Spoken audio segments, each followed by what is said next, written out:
How to use CHATBOX. If you want to communicate with customers and users, then no need to contact on any other platform. Simply use our CHATBOX to deal with all matters.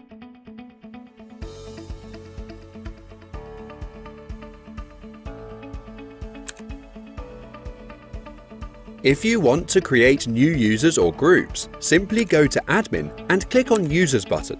Then click on Create New button.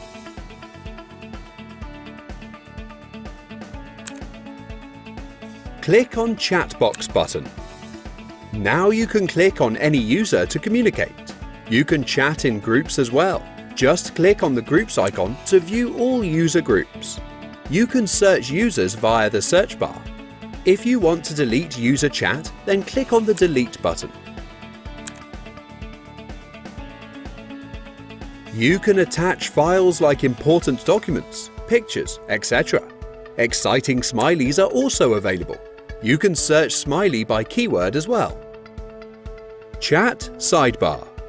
Easy way to communicate instantly using chat sidebar. Just click on chat sidebar button, search user and start chat.